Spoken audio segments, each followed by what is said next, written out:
I'm Doug, 28 years old, and a financial advisor who's done pretty well for himself. Tonight was supposed to be our typical monthly family dinner, but the tension at this fancy restaurant was different. Despite managing millions, my parents have always seen me as a financial disappointment. The expensive wine had just arrived when my father's face reddened. "Listen, Doug," he snapped, "we're not your bank anymore." Little did they know what was about to happen. Before I continue, let me know where you're watching from in the comments. Hit that subscribe button, and stick around to see how I finally stood up for myself. Growing up in an affluent suburb just outside Boston, my childhood looked picture perfect from the outside. Our two-story colonial home with its manicured lawn projected exactly the image my parents wanted: success, stability, and status. My father Richard built his reputation as one of the most sought-after orthopedic surgeons in Massachusetts. My mother Eleanor commanded respect as a corporate attorney who specialized in mergers and acquisitions.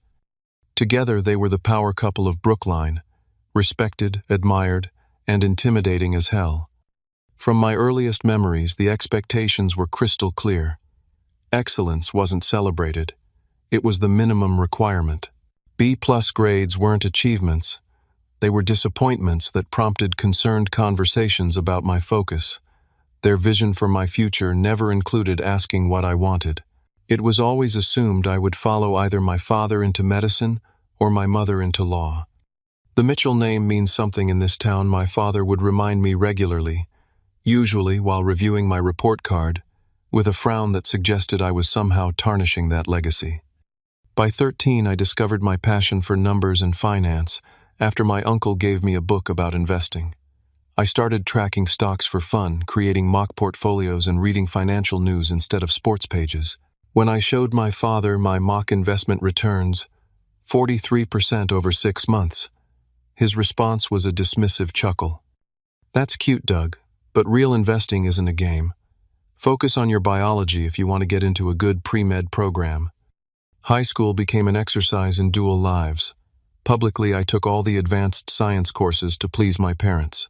Privately, I devoured books on financial theory, market analysis, and investment strategies.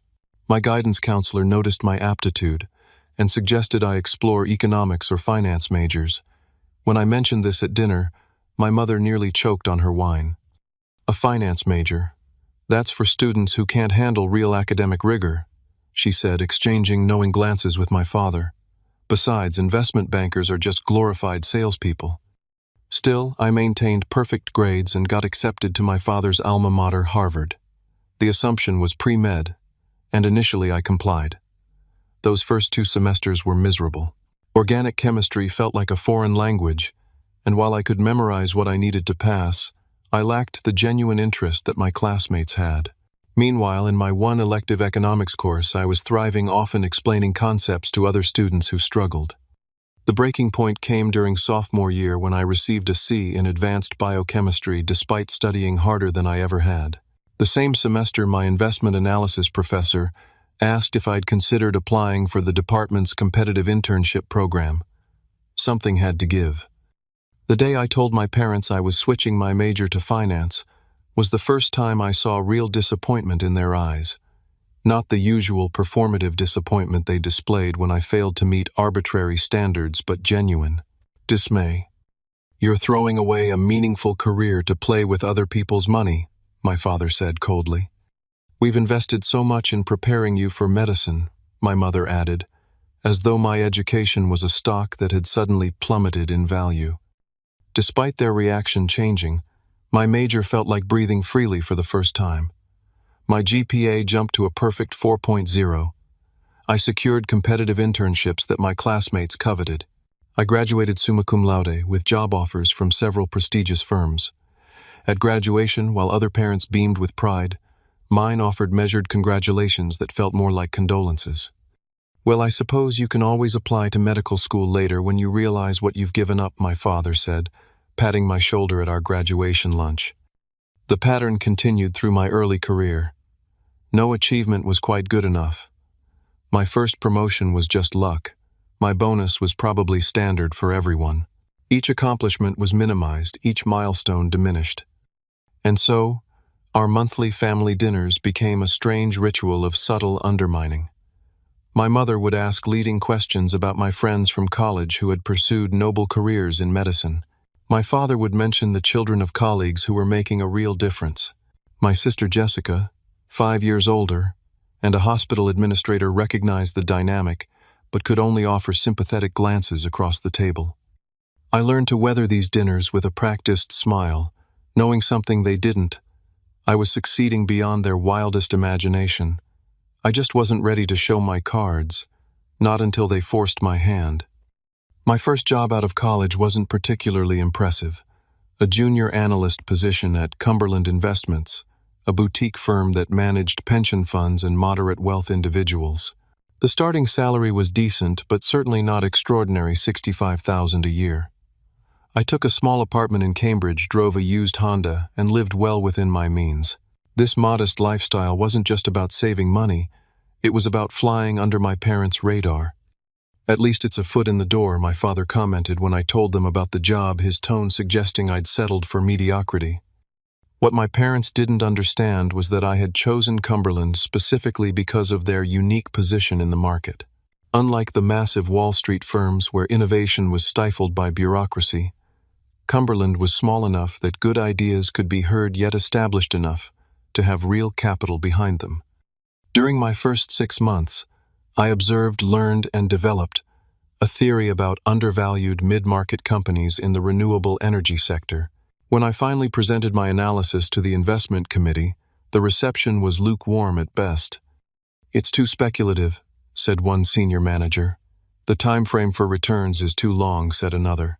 "Interesting academic exercise, Doug, but not practical for our clients," concluded the head of investments. Rather than argue, I thanked them for their feedback and decided to put my theory to the test with my own money. I had saved nearly $20,000 from my signing bonus and frugal living. Instead of using it for a down payment on a condo as my parents had suggested, I created a personal investment portfolio focused entirely on my renewable energy thesis. Working nights and weekends, I researched companies that others had overlooked, developed valuation models that accounted for future regulatory changes, and made calculated bets on technologies that showed promise despite their current market position. 6 months later, my personal portfolio had grown by 62%, while the market had only moved up 7%. I refined my strategy, reinvested the gains, and expanded my research. During this time, I met Marcus Whitfield, a 50-something senior vice president who had built his reputation on contrarian investments that paid off spectacularly. One evening, while I was working late, he stopped by my cubicle and noticed the analysis on my screen. "That's not one of our client portfolios," he observed. I admitted it was my personal project, and to my surprise, he pulled up a chair and asked me to walk him through my thinking. For 2 hours, we discussed my strategy, my research methods, and my results. By the end of the conversation, he was nodding thoughtfully. "You're onto something here, Mitchell. Most of these old-timers are too stuck in traditional energy and big tech to see what's coming. Keep this quiet, keep building your case, and come see me in 3 months." Marcus became my mentor, providing guidance while allowing me to develop my own approach. When I returned to him with even stronger results, he introduced me to 3 wealthy clients who were willing to allocate small portions of their portfolios to my strategy. "Consider this your audition," he told me. The audition turned into a spectacular success. Within 18 months, I had generated returns of over 100% for these test portfolios, while maintaining surprisingly low volatility. Word spread among Cumberland's wealthy clients, and soon I was managing a $50 million fund using my strategy. My official title remained modest, but my compensation structure changed dramatically as Marcus helped me negotiate a percentage of the profits I generated. My annual income jumped to the mid-6 figures, but I maintained my modest lifestyle and kept this success hidden from my family. "How's the entry-level job?" my mother would ask at our monthly dinners. "It's going well. Learning a lot," I would reply, changing the subject. Meanwhile, I launched a side business as North Star Advisors, a private investment vehicle for ultra-high net worth individuals who wanted access to my strategy. With Marcus's blessing and contacts, I built a select client base of fewer than 20 investors, each placing at least $1 million under my management. The breakthrough came when one of my renewable energy picks, Solaris Technologies, received a buyout offer at 4 times its market value. My clients made fortunes and my personal investment, which I had continued to build, crossed into the 7-figure range. By 26, I was managing over $200 million and had a personal net worth that would have shocked my parents. Yet I continued living in my modest apartment and driving my 5-year-old Honda. The few luxury items I allowed myself, an expensive watch-tailored suits for client meetings, could be explained away as professional necessities. Strangely, during this time, my parents began offering me small loans and financial help. They assumed that since I hadn't followed their prescribed path to success, I must be struggling. "We noticed you're still in that starter apartment," my mother mentioned during one dinner. "We could help with a down payment if you're having trouble saving." Rather than correct their misconception, I occasionally accepted these small offers: a $5,000 loan for a supposed car repair, a generous gift to help with my fictional student loan payments. Each dollar they gave me was carefully invested and grew exponentially, held in a separate account I mentally labeled Parents' Return Fund. I knew this charade couldn't last forever. My firm was gaining recognition in investment circles. I had been featured in industry publications. It was only a matter of time before my two worlds collided. Still, I wasn't prepared for how spectacularly that collision would occur. The week before the fateful dinner began with a major milestone. The private equity fund I had built around emerging battery technology companies was acquired by a larger investment group. The deal, worth over $30 million for my ownership stake alone, meant I never had to work another day in my life if I chose not to. Of course, I had no intention of stopping. I loved what I did, but the financial security was undeniable. The morning after the deal closed, as I sat in my office reviewing the final paperwork, my phone lit up with a text from my sister Jessica. "Fair warning, Mom and Dad are on a tear about something. They want family dinner at Morton's this Friday instead of the usual place. Prepare yourself." Morton's was a high-end steakhouse where my father only took clients he wanted to impress or family members he wanted to lecture, in a setting where they couldn't make a scene. This was not a good sign. "Any idea what's going on?" I texted back. "Not sure, but they've been huddling and whispering all week. Mom asked if I knew anything about your financial situation." I played dumb. Jessica was the only family member who had an inkling of my true circumstances. While I hadn't revealed specifics, she had picked up enough clues over the years to suspect I was doing far better than our parents assumed. Her husband Ryan worked in commercial real estate and had once mentioned my name being associated with a major property acquisition. I had sworn them both to secrecy. Friday evening arrived with an unusual knot in my stomach. I parked my Honda, which I now kept mainly for family appearances, a block from Morton's, and walked the rest of the way, using the time to center myself. Through the window I could see my parents already seated at a corner table, my father checking his watch with theatrical impatience, though I was 5 minutes early. "There he is," my mother said with a tight smile as I approached. She offered her cheek for the obligatory kiss. My father stood for a brief formal handshake. "Traffic?" he asked, implying I was late when we all knew I wasn't.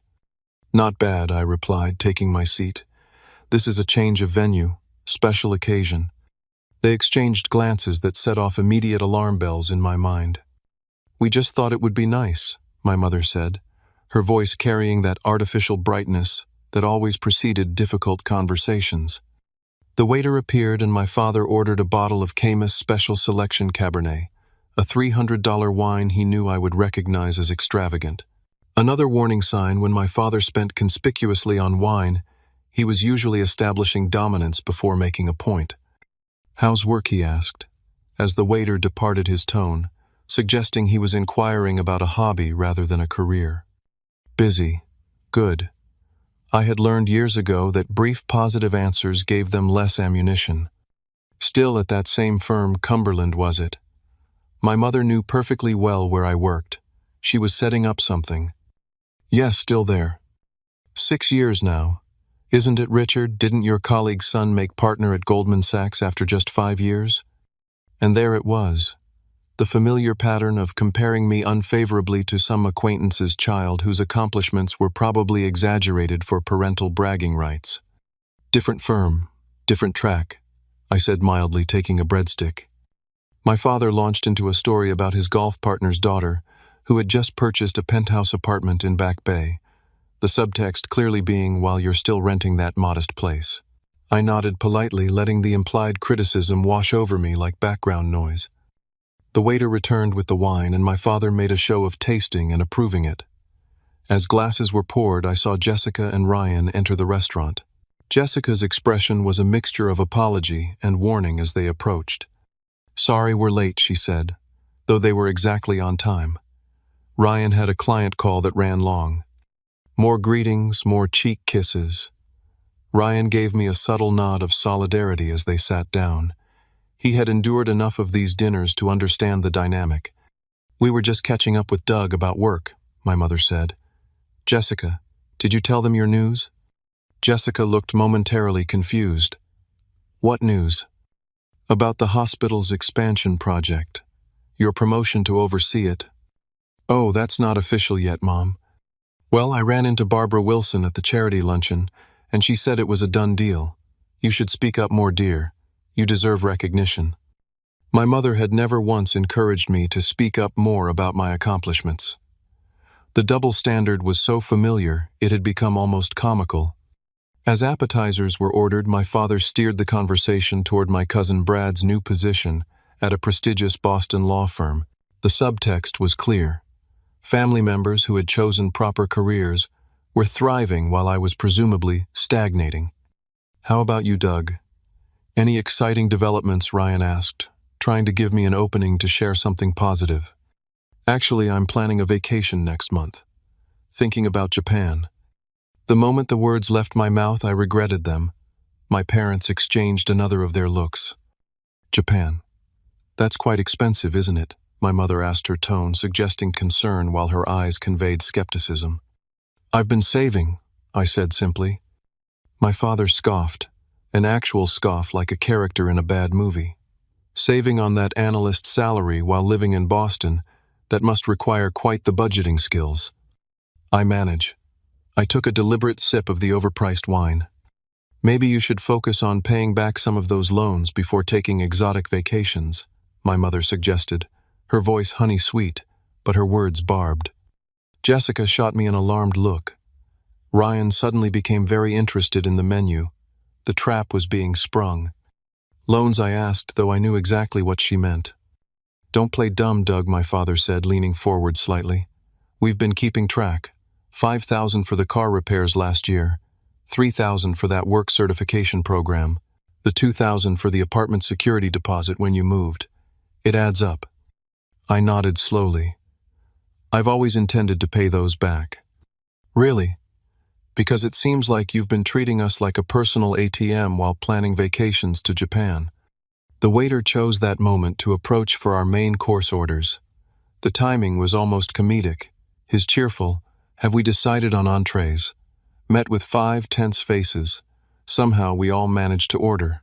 When he departed, the table fell into uncomfortable silence. Jessica attempted to change the subject. "Did anyone watch that documentary I mentioned last week about the coral reefs?" Neither of my parents responded. My father was staring at me with the expression he probably used on medical students who had disappointed him. My mother was arranging her silverware with precise movements that betrayed her agitation. "Look, if you're concerned about the money, I can start paying it back right away," I offered, hoping to diffuse the situation. "It's not about the money, Doug," my mother said in a tone that made it clear it was absolutely about the money. "It's about responsibility.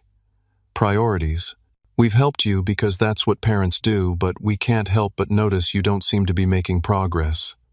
"What kind of progress were you expecting?" "Career advancement. A proper home. Some indication that you're building something worthwhile instead of just treading water." The unfairness of it, the complete misreading of my life, was almost laughable. I had built something most people would consider remarkable. I had created more wealth in 6 years than most people see in a lifetime. Yet here I was being lectured about treading water. "I'm doing fine," I said, working to keep my voice level.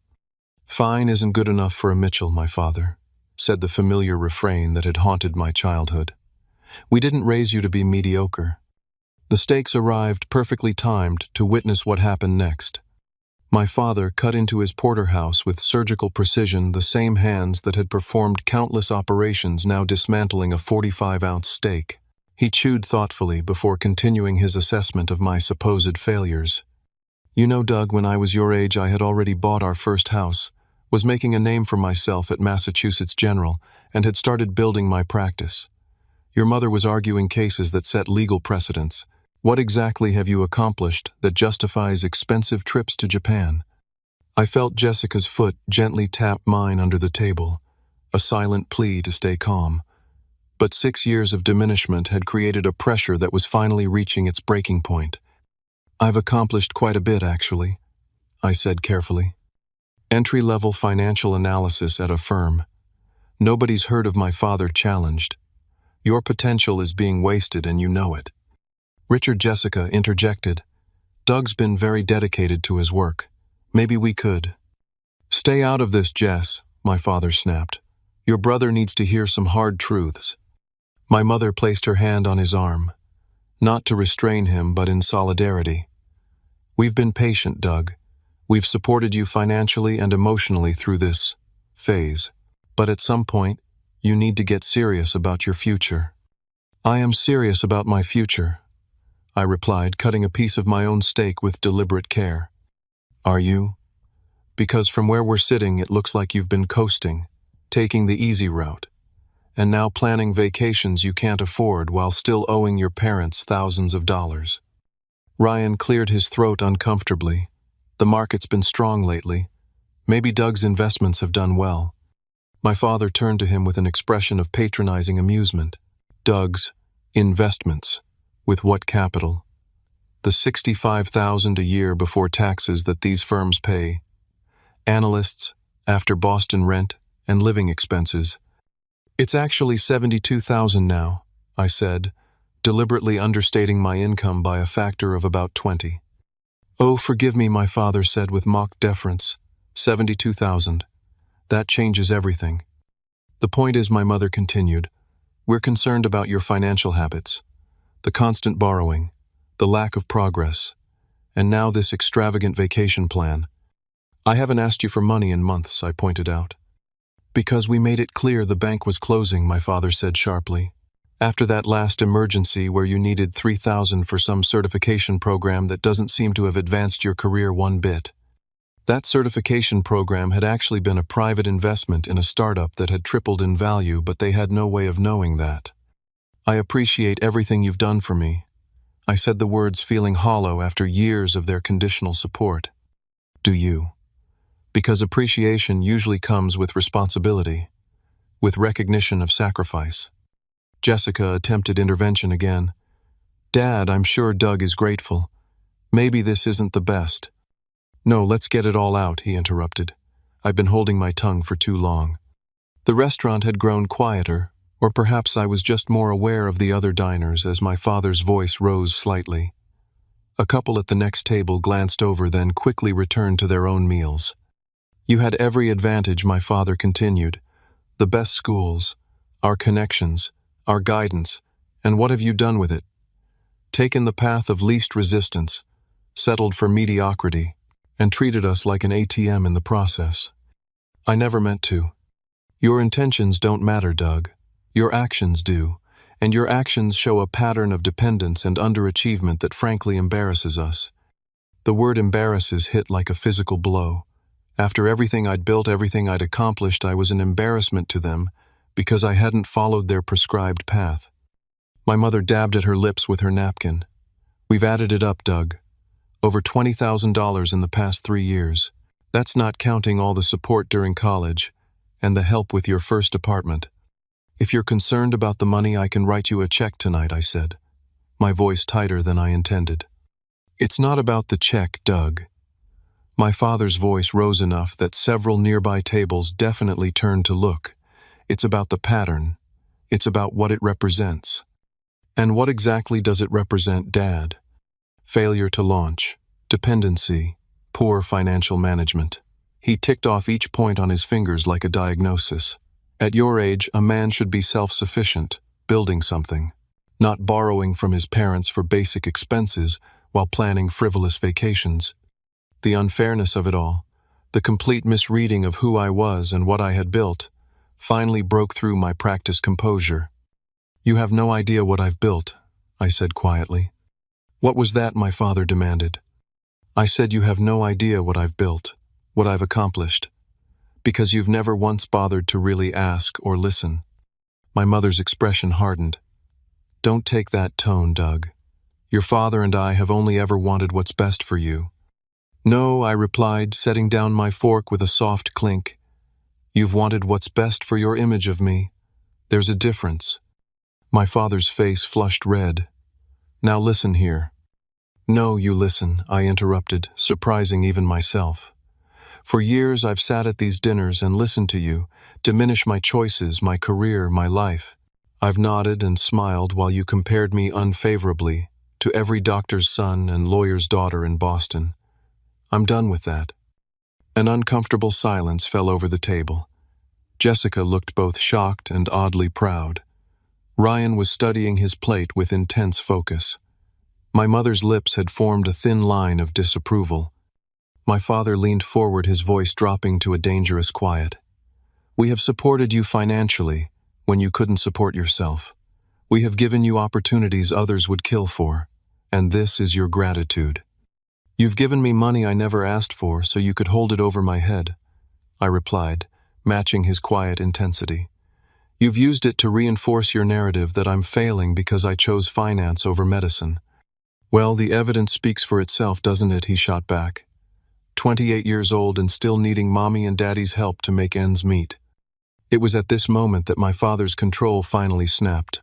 He slammed his hand down on the table hard enough to make the glasses jump. "Listen, Doug," he said, voice rising beyond what was appropriate for the setting. "We're not your bank anymore. We're done enabling this mediocrity.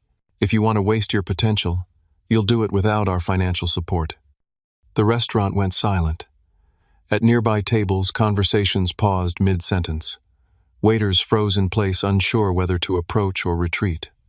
Jessica closed her eyes briefly as if in pain. Ryan placed a supportive hand on her arm. In the ringing silence that followed my father's outburst, I felt a strange sense of calm descend. This moment, this public declaration, was actually liberating. They had finally said out loud what had been implicit for years. Before I could respond, my phone buzzed in my pocket. Normally, I would never check messages during a family dinner, but in that frozen moment, I welcomed the distraction. I pulled out my phone and glanced at the screen.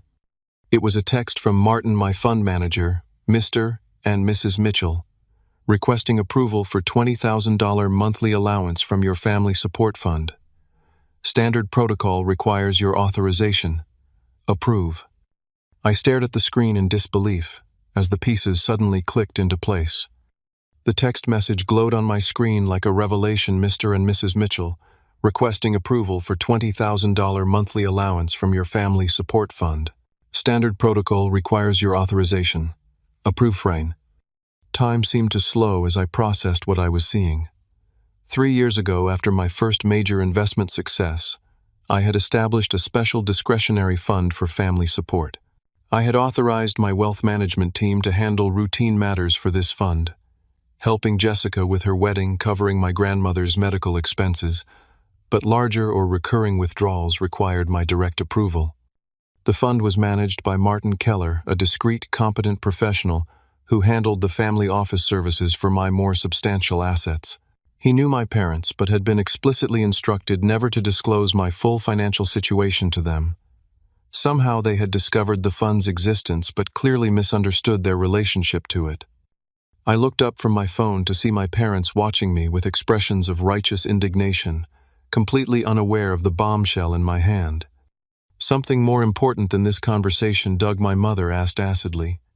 I held up one finger, asking for a moment, and typed my response to Martin. Denied. Will handle personally. Call you tomorrow. Who could possibly be texting you that takes priority over this family discussion? My father demanded. Actually, I said, calmly setting my phone face down on the table, it was Martin Keller, my fund manager. My father's brow furrowed in confusion. You're what? My fund manager, from Keller Partners, the private wealth management firm that handles my investment portfolio. My parents exchanged puzzled glances. Jessica bit her lip, sensing what was coming. Ryan suddenly became very interested in his water glass. What are you talking about? My mother asked. I'm talking about the text I just received informing me that you two have requested a $20,000 monthly allowance from my family support fund. The confusion on their faces shifted ever so slightly, first to surprise, then to something more guarded. There must be some mistake, my father said, but his voice lacked conviction. No mistake. Martin was very specific. You contacted his office yesterday, identified yourselves as my parents, and requested access to monthly distributions from my family support fund. Since it was a substantial recurring request, it required my direct authorization. I kept my voice even controlled, which I just denied. My father's face, already flushed from our argument, darkened further. My mother's hand went to her throat in an instinctive gesture of distress. I don't understand, she said, though something in her eyes suggested she was beginning to. It's quite simple, really. Martin Keller works for me, not for you. The family support fund is my money, not yours. And I've just refused your request to access $20,000 monthly from my assets. A heavy silence fell over the table. In the background, the normal sounds of the restaurant, silverware clinking, muted conversations, waiters moving between tables, created a surreal soundtrack to the moment. This is absurd, my father finally said, but the bluster had drained from his voice. What kind of game are you playing? No game, Dad. Just the truth I've never shared because, frankly, you never seemed interested in hearing it. Jessica cleared her throat. Maybe we should continue this conversation somewhere more private. She was right, of course. The tables around us were trying very hard to appear disinterested while clearly hanging on every word. But I was beyond caring about appearances, something my parents had weaponized against me for years. Cumberland Investments is a boutique firm, as you've often pointed out, I said, ignoring Jessica's suggestion. What you don't know is that 4 years ago, I developed an investment strategy focusing on renewable energy and battery technology that has generated extraordinary returns. I now personally manage a fund worth over $300 million, with my own equity stake worth significantly more than that. My mother's mouth opened slightly, then closed without speaking. The certification program you mockingly referenced, that was actually a strategic investment in a startup that tripled in value. Those car repairs, an investment in a materials science company that's revolutionizing solar panel efficiency. Every dollar you loaned me has been invested and grown exponentially. I've kept track of every penny in what I call the Parents' Return Fund. The current balance would surprise you. My father's expression had transformed from anger to stunned disbelief. My mother was very still, her wine glass frozen halfway to her lips. That's not possible, she whispered. The modest apartment I maintain, it's one of 6 properties I own. I keep it specifically for family appearances. My primary residence is a penthouse overlooking Boston Harbor.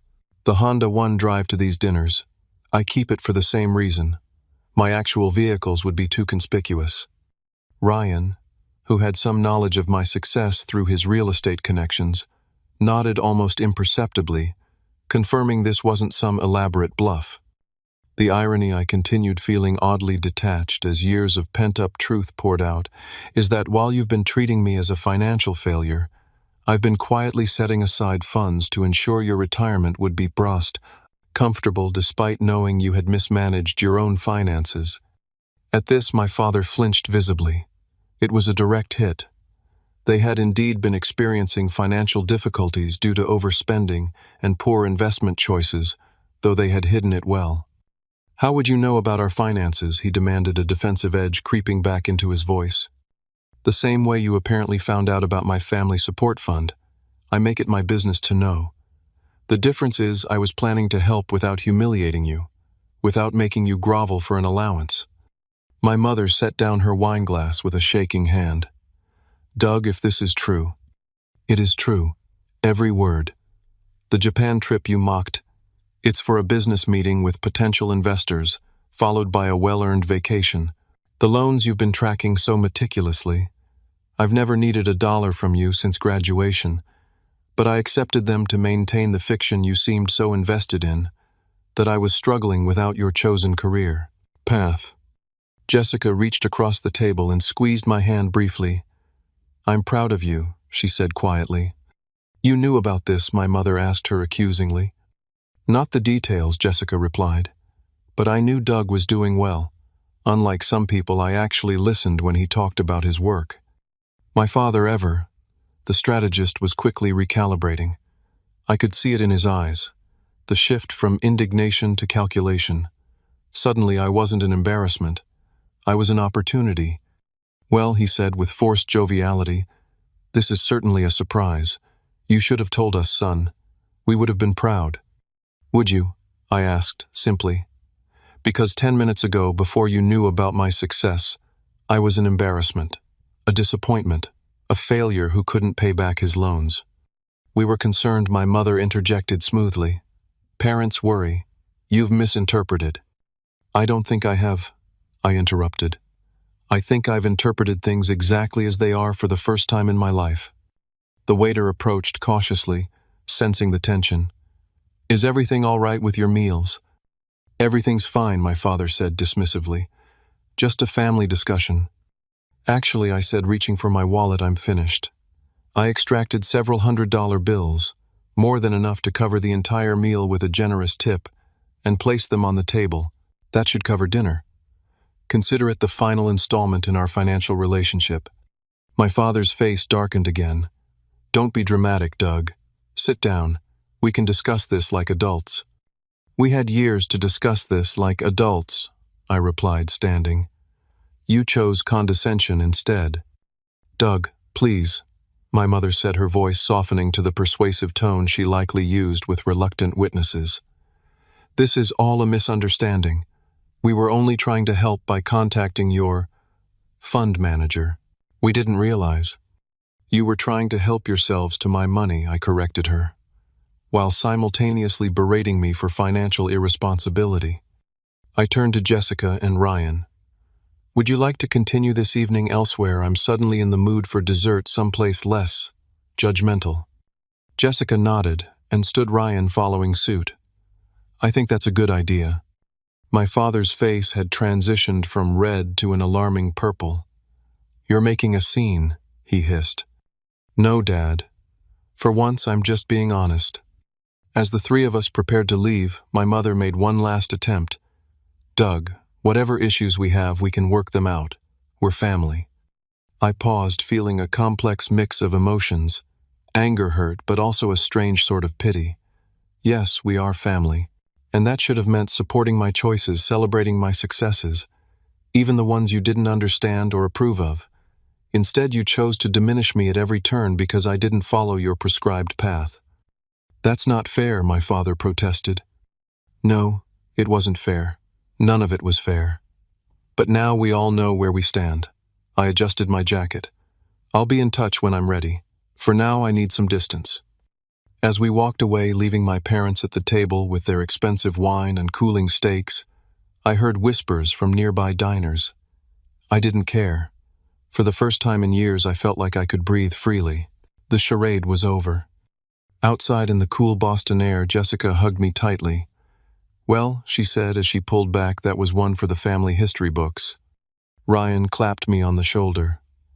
Want to tell us the whole story over ice cream? I think we've only scratched the surface. I smiled, feeling lighter despite the emotional weight of the confrontation. Ice cream sounds perfect. And yes, there's a lot more to tell. As we walked toward my sister's car, I glanced back at Morton's one last time. Through the window, I could see my parents' heads together in intense conversation, their expressions a mixture of shock, anger, and, most tellingly, calculation. They were already planning their next move. Let them plan, I thought. The power dynamic had shifted permanently, and we all knew it. Their laughter had indeed stopped instantly. The morning after the Mortons' confrontation, I woke to 17 missed calls and 32 text messages. 15 calls were from my mother, 2 from my father. The texts ranged from my mother's increasingly frantic, "Please call us," to my father's more direct, "This situation requires immediate discussion." Jessica had texted once, "They've been calling me non-stop, holding firm on my end. Take your time." I made coffee in my Harbor View penthouse, the home my parents never knew existed, and watched the early morning light play on the water. For the first time in years, I felt no obligation to respond immediately to their demands. The relief was palpable, like setting down a heavy weight I'd carried for so long I'd forgotten it was there. After our ice cream escape the night before, Jessica and Ryan had invited me back to their home in Brookline. Over late-night whiskey, I had filled in the gaps for them, the full extent of my financial success, the elaborate charade I had maintained, and the complex emotions behind it all. "I can't believe you kept this up for so long," Jessica had marveled. "Why not just tell them years ago?" The question had made me pause. At first, it was about proving myself on my own terms. Then, as their dismissiveness continued, despite my growing success, it became, "I don't know, a psychological experiment." How long could they maintain their fiction about me in the face of contrary evidence they weren't seeing because they weren't looking? Ryan had shaken his head in disbelief. "Man, they are going to be working overtime to rewrite this narrative." He wasn't wrong. By mid-morning, my mother had switched tactics from urgent pleas to a carefully worded email suggesting we had all overreacted in the heat of the moment and should clear the air as a family. My father predictably took a different approach. His email was shorter, more direct. "Your mother is distraught. Whatever issues exist between us causing her this pain is beneath you. Call immediately." The emotional manipulation was so transparent now that I had stepped outside their carefully constructed reality. Had it always been this obvious? Around noon, my phone rang with a call from Marcus Whitfield, my mentor from Cumberland. "Doug," he said when I answered, "interesting development this morning. Your father called me directly at the office." This was unexpected. "How did he even get your number?"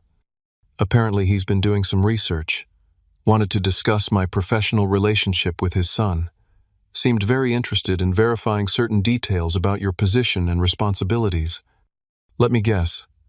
He was fishing for information about my finances." Marcus chuckled. "In the least subtle way possible. I kept things appropriately vague, of course. Client confidentiality and all that. But I thought you should know they're making inquiries. Thanks for the heads up, and for your discretion. Always. By the way, congratulations on the benchmark acquisition. That was masterfully executed." After hanging up, I called Jessica to compare notes. "They showed up at our house this morning," she told me, sounding exhausted. "Mom was crying. Dad was demanding to know everything I knew about your supposed financial situation, as he put it. He still half thinks you were bluffing." "What did you tell them?" "That this was between you and them and I wasn't getting in the middle." "But Doug," she hesitated, "there's something else you should know." "What's that?" "They're in trouble. Financially. Worse than I realized. Mom let it slip when she was trying to explain why they contacted your fund manager. Apparently Dad made some bad investments, and they've been living beyond their means for years. The facade is cracking." This explained much of their recent behavior, but it didn't excuse it. Did they actually admit they were trying to access my money? Not in those words. They're spinning it as exploring family financial resources and ensuring everyone's needs are met. You know how they talk. I did know. Everything was always framed as concern, as parental responsibility, as looking out for my best interests, never as control or manipulation, or in this case, attempted financial exploitation. 3 days after the Mortons incident, I met with my attorney Diane Winters to discuss establishing clear financial boundaries. "They have no legal claim to your assets," she assured me, "but documenting everything is prudent. The loans they gave you, you kept records. Every dollar, every date, with notes about what was said at the time." "Good. And you said you've been tracking the growth of those investments separately." I nodded. "The parents' return fund contains the original amounts plus all growth from investments made with that capital. It's grown to just over $300,000. Diane raised her eyebrows. "Impressive return. What do you want to do with it?" "I want to repay them the original amounts. around $20,000, and make it clear that concludes our financial relationship. The growth stays with me since I generated it through my investment expertise. And what about their financial troubles? Your sister mentioned they might be facing difficulties. I had been wrestling with this question since learning the extent of their problems. Despite everything, they were still my parents. I'll establish a trust, I decided, conservatively invested enough to ensure they maintain a comfortable lifestyle without extravagance, but with strict conditions and professional oversight. They won't have direct access to principal. That's generous considering the circumstances, Diane observed. It's not about generosity. It's about who I want to be versus who they tried to make me.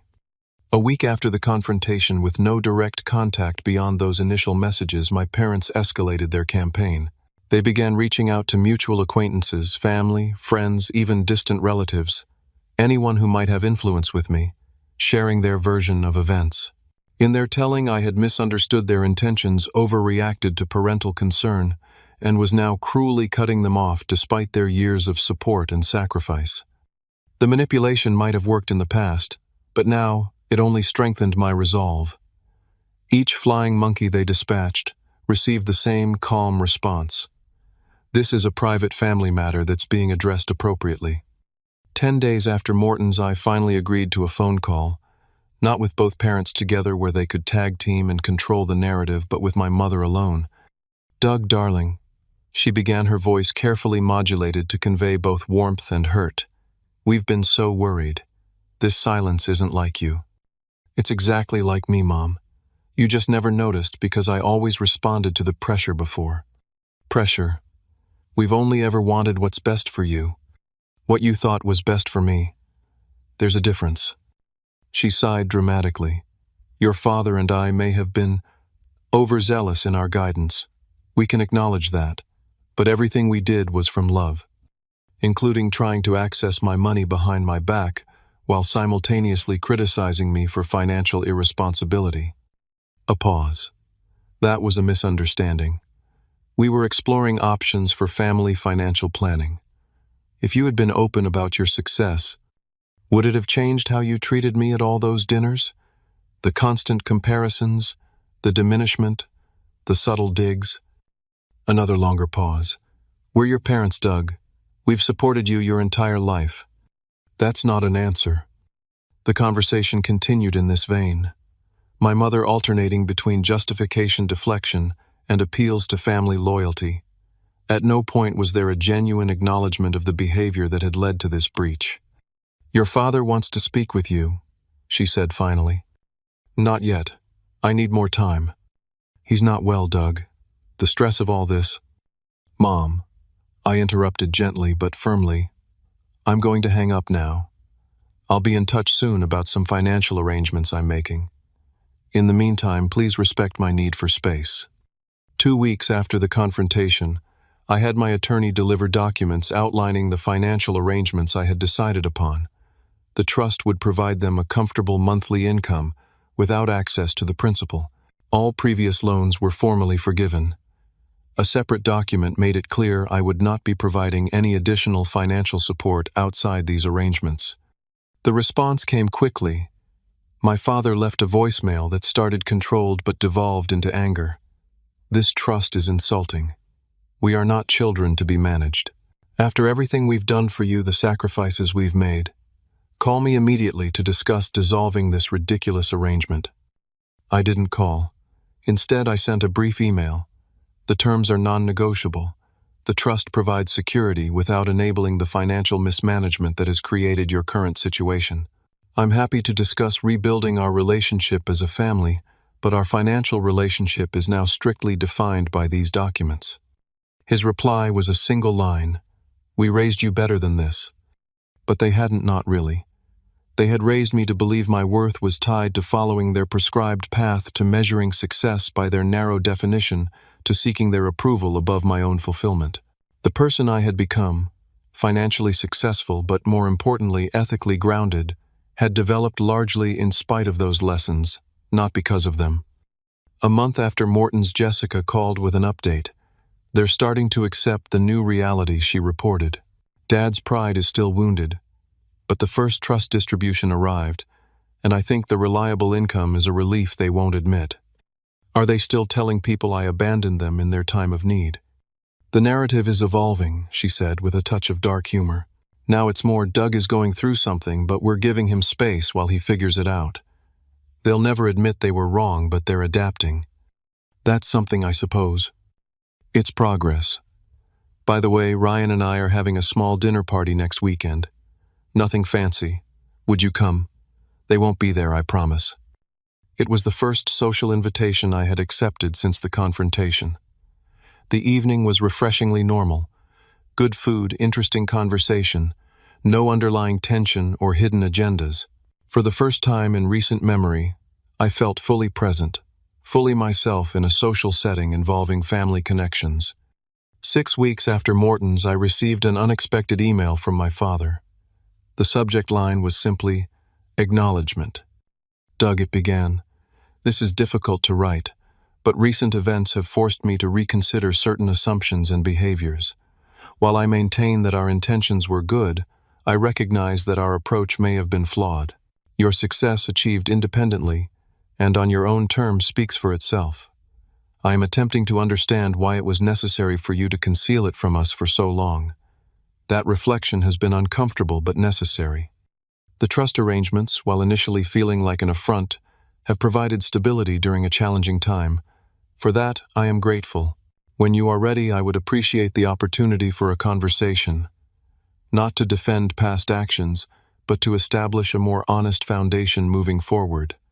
Regardless of our differences, you are my son, and that counts for more than I have perhaps demonstrated recently. Dad. It wasn't an apology. Not really. But from my father, this level of self-reflection was unprecedented. It was a start. 6 months after the confrontation at Morton's Steakhouse, I found myself standing outside my parents' home in Brookline, feeling a complex mixture of resolve and apprehension. The sprawling colonial looked exactly as it had throughout my childhood, immaculately maintained, imposingly perfect from the outside. I wondered if the facade still matched the reality within. The past half-year had been transformative.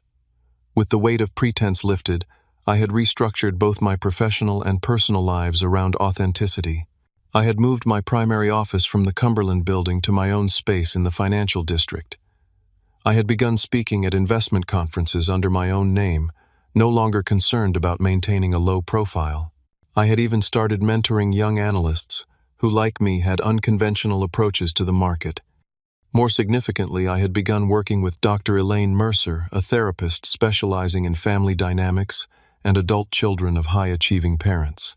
Our weekly sessions had helped me untangle the complex web of expectations, conditional love, and performance anxiety that had defined my relationship with my parents. The need for parental approval doesn't simply vanish because we intellectually recognize its toxicity, she had told me during a particularly insightful session, but we can learn to separate our self-worth from their assessment. Those words echoed in my mind as I rang the doorbell. This was the first time I would be seeing both parents together since that night at Morton's. My mother opened the door, her expression carefully neutral. "Doug," right on time. She stepped back to allow me in, offering her cheek for the customary kiss. I noticed she had lost weight, and there were new lines around her eyes. "How was Japan?" she asked, as she led me through the familiar hallway. "Productive and fascinating," I replied, surprised she had remembered. "The investment opportunities there are promising." The formality of our exchange felt strange after months of minimal contact, but it was better than the passive-aggressive tension that had characterized our interactions before. My father was waiting in the living room, standing rather than sitting, as though unsure of the proper protocol for this new reality. He looked older, somewhat diminished, without the armor of absolute certainty he had always worn. "Son," he said, extending his hand. We shook, a businesslike gesture that somehow contained more honesty than the performative hugs of the past. "Thanks for agreeing to meet here," I said, taking a seat on the sofa. "I thought familiar territory might make this easier." "Your mother made your favorite beef Wellington," my father said, "an olive branch of sorts.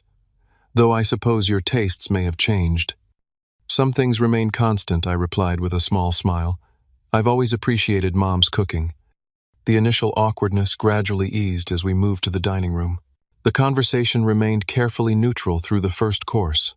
Current events, the unusually warm fall, Jessica's latest achievements at the hospital. No mentions of money, careers, or the trust that now governed their finances. It was during the main course that my father finally broached the subject.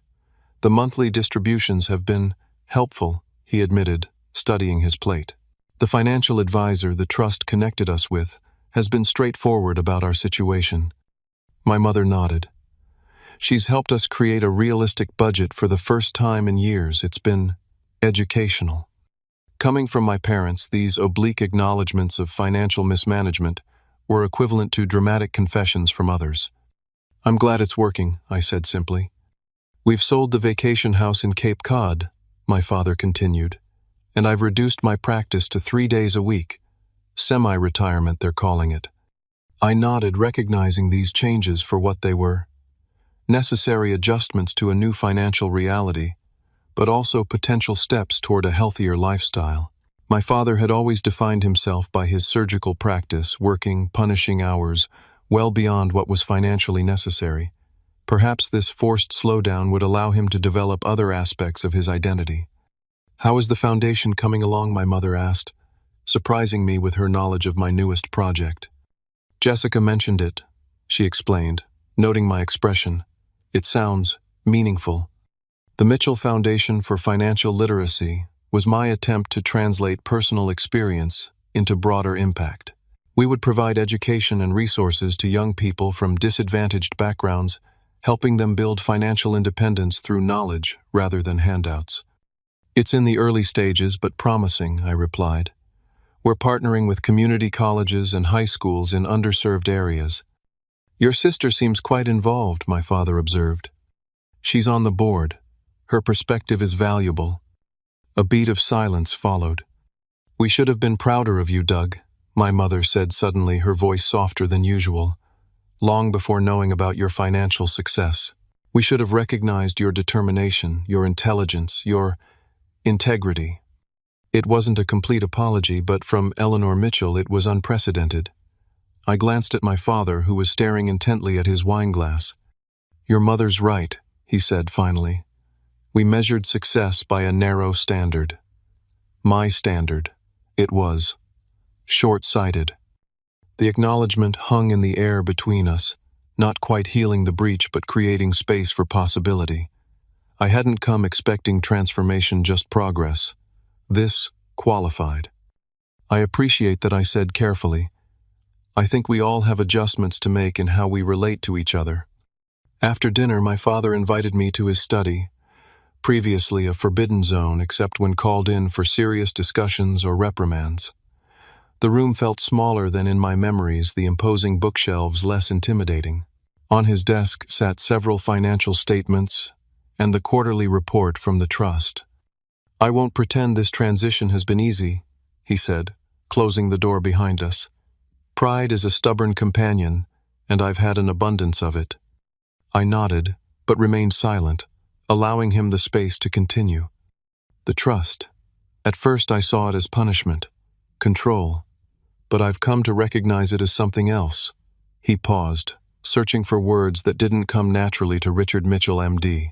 Protection, structure, perhaps even care. That was the intent, I confirmed. He nodded, then reached into his desk drawer. I found this recently while organizing old papers. He handed me a yellowed newspaper clipping, a school paper feature on the investment club I had started junior year. The headline read, Mitchell leads investment club to regional championship. I kept it, he said simply. Even then, it was a small revelation but significant.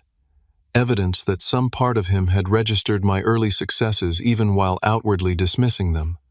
We could have avoided much pain with better communication, he acknowledged. On both sides, I admitted. I chose concealment over confrontation. With good reason, perhaps. He looked up from the clipping. Your mother and I have discussed it at length. The monthly dinners, the constant comparisons, the pressure we applied. We thought we were motivating excellence. You were motivating performance anxiety and resentment, I said frankly. He winced, but nodded. A hard truth, one of many I've had to face recently. As I prepared to leave, my mother pressed a container of leftovers into my hands, a motherly gesture that felt both familiar and newly authentic. "We're learning, Doug," she said quietly. "Slowly, imperfectly, but learning." "That's all any of us can do," I replied. The reconciliation wasn't instant or complete. Trust, once broken, rebuilds gradually through consistent action rather than dramatic declarations. But that evening marked a turning point, the first honest exchange we'd had in perhaps our entire relationship. Over the following months, we established new patterns of interaction. Monthly dinners resumed, but in a rotation of locations, sometimes at Jessica's, occasionally at restaurants, once even at my penthouse, which my parents entered with poorly concealed shock at its elegance and views. The dynamics shifted subtly but significantly. My father began asking genuine questions about my investment strategies, listening with respect rather than skepticism. My mother stopped offering unsolicited advice and started sharing more of her own uncertainties and challenges. During the winter holidays, a moment crystallized the change. At Jessica's home, surrounded by family, my father raised a toast. To Doug, he said, his voice steady, but emotion evident in his eyes, whose success has been earned through vision, determination, and courage, including the courage to chart his own course. When others, he paused when I couldn't see its merit. "I'm proud to be your father." The words I had longed to hear for decades. They came not in response to my conforming to his expectations, but in recognition of my having defied them successfully. Later that evening, my mother found me alone in the kitchen. "I owe you a proper apology," she said without preamble. "Not just for the recent unpleasantness, but for years of conditional support." "Mom, please let me finish. I've rehearsed this." She smiled briefly. "As a lawyer, I should know that intent doesn't negate impact. We intended to push you towards success, but we made you feel inadequate instead. That was wrong, and I am truly sorry." The simple, direct acknowledgement meant more than any elaborate explanation could have. "Thank you," I said. "That means a lot." Spring brought a new development. After consultation with my financial and legal teams, I established the Mitchell Family Foundation, separate from my financial literacy initiative, focused specifically on creating structure for family financial support with clear boundaries and purpose. "This isn't about control," I explained at the formal dinner where I presented the concept. "It's about legacy planning that benefits everyone while maintaining appropriate boundaries." My parents, Jessica and Ryan, and several extended family members listened as I outlined the foundation's principles: support for education, healthcare, entrepreneurship, and quality of life, but with clear criteria and professional oversight. No direct access to principal, no arbitrary withdrawals, no financial relationships that could damage personal ones. "I've learned that money without boundaries destroys relationships," I explained. "This foundation creates a framework that allows for support without enabling dependence or breeding resentment." My father, who once would have rejected any financial structure he didn't control, nodded thoughtfully. "Wisdom often comes from difficult experience," he observed. "You've turned yours into something constructive." The journey from confrontation to reconciliation taught me lessons I now share with others through my foundation work and mentoring. True wealth isn't measured by account balances, but by the authenticity of our relationships and the integrity of our choices. Boundaries aren't selfish. They're essential protection for all parties in any relationship, especially those involving financial dynamics. Validation from others feels hollow if it's based on false premises. Real satisfaction comes from being recognized for who you truly are. Forgiveness doesn't require forgetting. It's possible to move forward with clear eyes about the past while choosing not to be defined by it. Family systems can change, but rarely through dramatic confrontations alone. Sustainable transformation requires consistent reinforcement of new patterns. Perhaps most importantly, I learned that standing in your truth, however uncomfortable initially, creates the only foundation on which genuine relationships can be built. 6 months after that confrontation at Morton's, my life had transformed in ways I couldn't have predicted. The facade had crumbled, but what emerged was more solid, more authentic, and ultimately more rewarding than the elaborate charade I had maintained for years. The most valuable currency isn't money, it's truth. And that's a wealth no one can take from you once you claim it. What about you? Have you ever had to stand up to family expectations that didn't align with your authentic self? Have you experienced the freedom that comes with finally dropping a facade you maintained for others' comfort? Share your story in the comments below. And don't forget to like, subscribe, and hit that notification bell if you want to hear more stories about finding your authentic path. Thanks for listening. And remember, your worth isn't determined by others' expectations. It's revealed when you have the courage to be genuinely yourself.